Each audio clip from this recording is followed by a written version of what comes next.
नमस्कार दोस्तों, मैं अंकुर उपाध्याय स्वागत करता हूं आप सभी का आपके अपने YouTube channel share market analysis में। दोस्तों, आज के सेशन में अगर आपका किसी स्टॉक को लेकर सवाल हो सकता है तो वो इनमें से ही कुछ स्टॉक्स होंगे डेफिनेटली। हाँ, एक शेयर और है जिसका आप बेसब्री से इंतजार कर रहे हो जिसके रिजल्ट्स का, वो है टाटा स्टील। उसने अभी कोई अपडेट नहीं दी है। जैसे ही रिजल्ट्स आएंगे सबसे पहले आपको मेरी तरफ से इस चैनल पे अपडेट मिलेगी। और हाँ, आज चैनल को आप डेफिनेटली ध्यान से वॉच करना, क्योंकि आज मैं एक वीडियो ऐसी शेयर करूंगा जहां दो स्टॉक्स ऐसे होंगे आपके लिए जो डेफिनेटली आपको अपनी पोर्टफोलियो में खरीद के डालने चाहिए। लेकिन वो सिर्फ उनके लिए जो अगले 6 से 12 महीने वेट कर सकते हैं खरीदने के बाद, क्योंकि इन स्टॉक्स को मैं पर्सनली खुद खरीदने वाला हूं। सबसे पहले मैं आपको बता दूं दोस्तों, आज किसके बारे में बात करने वाला हूं इस वीडियो में। तो एक ऐसा स्टॉक जो स्प्लिट होता हुआ दिखेगा आपको, एक शेयर के 5 शेयर होते हुए दिख सकते हैं।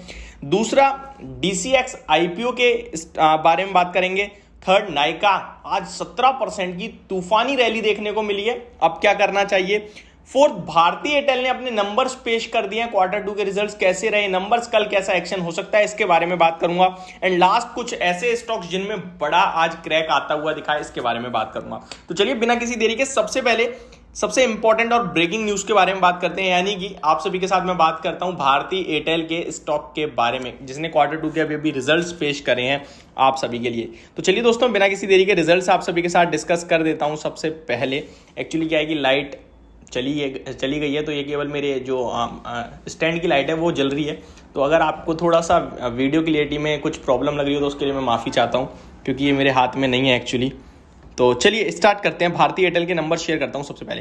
तो नंबर्स की बात करते हैं दोस्तों। Q2 का कंसोलिडेटेड नेट प्रॉफिट कंपनी ने 21.45 बिलियन रुपीस का प्रॉफिट पोस्ट करा है। मैं इसको इंडियन करेंसी में कन्वर्ट करता हूं। 2145 करोड़ का प्रॉफिट कंपनी पोस्ट करते हुए दिखी है 1131 करोड़ के सामने ईयर ऑन ईयर बेसिस पे, यानी कि ऑलमोस्ट डबल होता हुआ दिखा है प्रॉफिट। लेकिन आपको खुश नहीं होना चाहिए, क्योंकि ये नंबर पसंद नहीं आएंगे बाजार को। मैं आपको बता दूं, नंबर्स हमेशा 3 चीज से देखनी चाहिए: quarter on quarter, year on year basis, और थर्ड जो सबसे इंपॉर्टेंट होता है मार्केट के अनुमान से। तो क्वार्टर ऑन क्वार्टर बात करें तो 1600 करोड़ से प्रॉफिट बढ़कर 2100 करोड़ का हुआ है। ईयर ऑन ईयर बेसिस पे बात करूं तो 1100 करोड़ से प्रॉफिट बढ़कर 2100 करोड़ का हुआ है। लेकिन मार्केट की एक्सपेक्टेशंस अराउंड 2400 करोड़ की थी, जिससे कंपनी का स्टॉक लगभग 300 करोड़ पीछे रह गया है। तो मेरे हिसाब से ये नंबर्स मार्केट को पसंद नहीं आएंगे। कल एक नेगेटिव सरप्राइज आपको इस स्टॉक में देखने को मिल सकता है। बाकी देखते हैं कैसा रिएक्ट करता है। रेवेन्यू की बात करें तो 34,000 करोड़ का रेवेन्यू कंपनी पोस्ट करती हुई दिखा 28,000 करोड़ के सामने ईयर ऑन ईयर बेसिस पे। 33,000 लेके चलते हैं राउंड फिगर में क्वार्टर ऑन क्वार्टर, तो 33,000 करोड़ से बढ़कर 34,500 करोड़ पे क्वार्टर ऑन क्वार्टर बेसिस पे इसका रेवेन्यू आता हुआ दिखा है।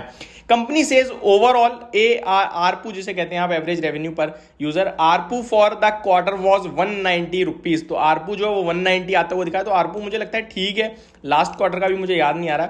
Q2 4G data customers up by 17.8 million, ये बहुत अच्छी बात है। Q2 monthly churn 3.3%। Company says we believe there is need for tariff correction, ये थोड़ा हम लोगों के लिए खतरनाक है। अगर और ज़्यादा टैरिफ करेक्शन होगा तो हमारे लिए और पैकेजेस महंगे होते हुए दिखेंगे। चलिए ठीक है, ये अपडेट थी आपके लिए भारती एयरटेल के नंबर्स की तरफ से। होप आपको समझ में आ गए होंगे। नंबर्स मेरे हिसाब से ज़्यादा खास नहीं है। बाकी मार्जिन की बात करूँ तो 50.96% पे आते हुए दिखे, 48.75% से बढ़ते हुए। DCX के IPO के बारे में बात करते हैं। बेसब्री से इंतजार होगा आप सभी को इसके IPO के बारे में। तो दोस्तों, इसने एक अलग ही लेवल का रिकॉर्ड बनाता हुआ दिखाई ये स्टॉक, ये IPO।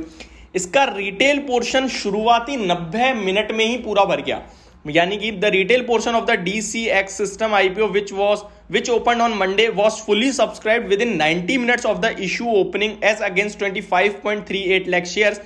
25.48 लाख शेयर्स ऑफर करे गए कंपनी की तरफ से, जिसके सामने कंपनी ने लगभग 44.74 लाख शेयर्स की बिड हासिल करते हुए दिखे। तो ये 1.74 टाइम्स हो गया ये शुरुआत में, तो काफी बड़ा नंबर आता हुआ दिखा है। नॉन इंस्टीट्यूशनल इन्वेस्टर जिसे NII कहते हैं, वो भी लगभग 11:28 तक सब्सक्राइब हो गया था, 0.24 टाइम्स। तो ये ओवरऑल कहीं ना कहीं सब्सक्रिप्शन रहा है, काफी शानदार रिस्पॉन्स मिलता हुआ दिख रहा है। कंपनी 500 करोड़ का IPO, the 500 crore rupees public issue of DCX system comprises a fresh issue of 400 crore का फ्रेश इशू है, 100 करोड़ का ओएफएस है जहां पे कंपनी अपना शेयर बेच रही है।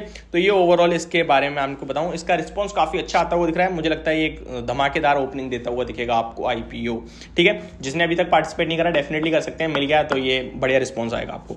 नायका तूफानी तेजी, बट इस स्टॉक में मुझे लगता है अभी आपको निवेश नहीं करना चाहिए। कल फ्राइडे के सेशन में काफी बड़ी गिरावट थी, उससे पहले कंटिन्यू गिरी रहा है ये स्टॉक। आज एक शॉर्ट कवरिंग बाउंस बैक देखने को मिला है आपको, और इस तरीके की गिरावट के बाद इतने ही बड़े बाउंस बैक आते हैं जो आते हैं, ये ट्रैपिंग होती है। मेरे हिसाब से अवॉइड, इग्नोर की लिस्ट में ही रखें इस स्टॉक को, और मैं इस स्टॉक को लेकर भी पॉजिटिव बिल्कुल भी नहीं हूं, बाकी आपका अपना व्यू हो सकता है।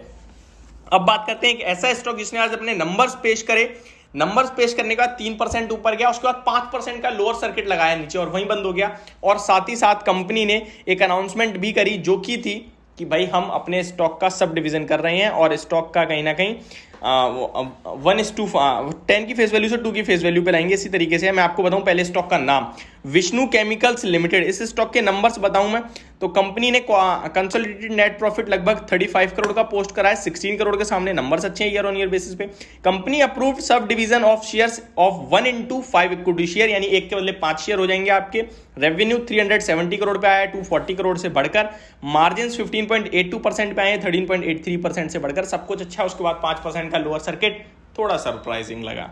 चलिए स्टॉक्स क्रैश के बारे में बात करें तो भाई आज तो बड़ी गिरावट देखने को मिली है कुछ स्टॉक्स में बुरी तरह, लाइक इंटेलेक्ट डिजाइन, एरिना अपने नंबर्स के बाद 14% करेक्ट होता हुआ दिखा है। बंधन बैंक नंबर्स के बाद 10% करेक्ट। फाइन ऑर्गेनिक्स रीजन नहीं समझ में आया, लेकिन 10% करेक्ट। नंबर्स आने वाले हैं इसके 9 और 10 नवंबर में से किसी एक दिन, अच्छी तरह से याद नहीं है मुझे भी। एंड आपके लिए ग्लैंड फार्मा सुबह 9.5% डाउन था, तब बाय रिकमेंड करा, 4.5% गिरकर बंद हुआ। तो ये कुछ स्टॉक्स थे जो आपके लिए फोकस में रहे होंगे आज के सेशन में। और ये थी मेरी वीडियो, होप आप लोगों को क्लियरली सब कुछ समझ में आ गया होगा। अगर आपने अभी तक मेरा व्लॉग चैनल नहीं देखा है तो लिंक आपको डिस्क्रिप्शन बॉक्स में मिल जाएगा, वहां से जाके देख सकते हैं। Thank you so much for watching this video, have a great day guys.